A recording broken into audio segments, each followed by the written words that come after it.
आज की तारीख 31 दिसंबर यानी कि साल का आखिरी दिन। लेकिन ये आखिरी दिन पूरी साल के ख़त्म होने के बाद आया है।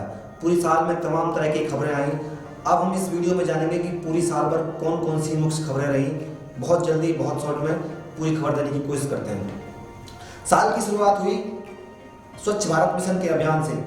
1 जनवरी 2018 को अरुणाचल प्रदेश को राष्ट्रीय निर्धारित सीमा 2 अक्टूबर 2019 से पहले ही खुले में शौच से मुक्त कर दिया गया। 7 जनवरी को उत्तर प्रदेश में योगी सरकार ने ऐलान किया कि कोई भी बिना अनुमति के लाउडस्पीकर को नहीं बजाएगा। 9 जनवरी को सुप्रीम कोर्ट ने सिनेमाघरों में फिल्म से पहले बजने वाले राष्ट्रगान को अनिवार्य से खत्म कर दिया, यानी कि अब राष्ट्रगान बजना अनिवार्य नहीं है। 10 जनवरी को मोदी सरकार ने सिंगल ब्रांड रिटेल में 100% FDI को मंजूर कर दिया। 12 जनवरी को एक अंतर्राष्ट्रीय सर्वेक्षण के अनुसार प्रधानमंत्री नरेंद्र मोदी को तीसरे सबसे लोकप्रिय नेता के रूप में बताया गया। 16 जनवरी की कई बड़ी खबर थी। पहली खबर यह थी कि केंद्र सरकार ने हज यात्रियों को दी जाने वाली सब्सिडी को खत्म कर दिया। दूसरी खबर यह थी कि सुप्रीम कोर्ट ने अंतरजातीय विवाहों में खाप पंचायतों के फैसले को अवैध करार दे दिया। लेकिन तीसरी खबर यह भी थी कि केंद्र सरकार ने 1,20,000 ऐसी कंपनियों को बंद कर दिया जो काला धन वापस लाने के लिए लगाए गए नियमों में ढिलाई बरत रही थी। 19 जनवरी का दिन आम आदमी पार्टी के नाम रहा, जब चुनाव आयोग ने आम आदमी पार्टी के 20 विधायकों की सदस्यता रद्द करने की बात करी। 30 जनवरी यानी कि महीने के अंत में हिंदुस्तान को न्यू वर्ल्ड की रिपोर्ट के अनुसार विश्व का सबसे छठा अमीर देश बताया गया। 1 फरवरी को केंद्र सरकार ने बजट पेश करते हुए 2022 तक किसानों की आय को दोगुनी करने का लक्ष्य रखा। 11 फरवरी को प्रधानमंत्री नरेंद्र मोदी ने UAE यात्रा के दौरान अबू धाबी में प्रथम हिंदू मंदिर की आधारशिला रखी। 14 फरवरी को नीरव मोदी का PNB बैंक से संबंधित लगभग 11,500 करोड़ रुपए का बैंक घोटाला सामने आया। 18 फरवरी को उत्तर प्रदेश सरकार ने कुल 4.28 लाख करोड़ रुपए के बजट का बजट पेश किया और इसी दिन हरियाणा सरकार ने स्कूलों में गायत्री मंत्र को अनिवार्य कर दिया। 7 मार्च को केंद्र सरकार ने केंद्रीय कर्मचारियों का महंगाई भत्ता 5% से बढ़ाकर 7% कर दिया और इसी दिन TDP ने आंध्र प्रदेश को विशेष दर्जा नहीं दिए जाने के कारण नाराज होकर NDA से अपना नाता तोड़ लिया। इसके बाद 14 मार्च को प्रसिद्ध आकाशीय वैज्ञानिक स्टीफन हॉकिंस का निधन हो गया। 21 मार्च को भारत की सबसे बड़ी स्वास्थ्य योजना आयुष्मान भारत को कैबिनेट से मंजूरी मिली।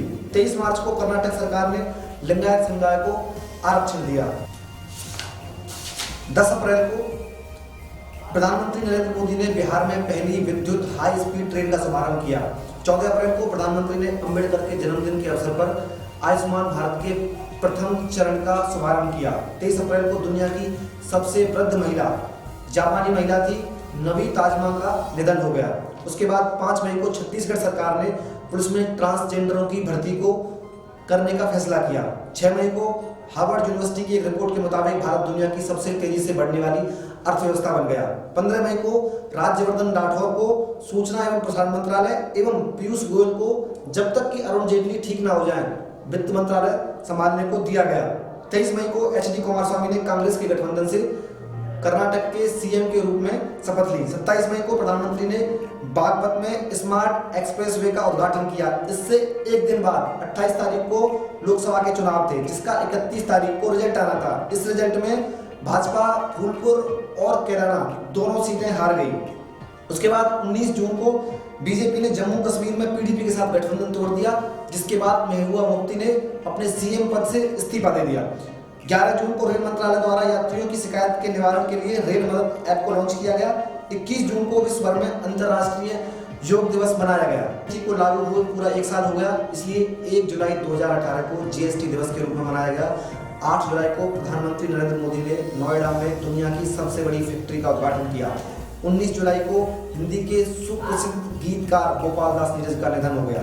20 जुलाई को संसद में विपक्ष की तरफ से अविश्वास प्रस्ताव रखा गया, जिसमें कुल 451 मतों में से 325 सरकार के पक्ष में और 126 विपक्ष के वोट पड़े। 26 जुलाई को देश में कारगिल विजय दिवस के रूप में मनाया गया। इसी दिन कर्नाटक सरकार ने विधानसभा के अंदर मीडिया पर प्रतिबंध लगा दिया। इसके बाद 5 अगस्त को उत्तर प्रदेश के प्रसिद्ध मुगल सराय रेलवे स्टेशन का नाम बदलकर पंडित दीनदयाल उपाध्याय जंक्शन रख दिया गया।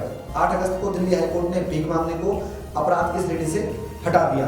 13 अगस्त को पूर्व लोकसभा अध्यक्ष एवं प्रसिद्ध कम्युनिस्ट नेता सोमनाथ चटर्जी का निधन हो गया।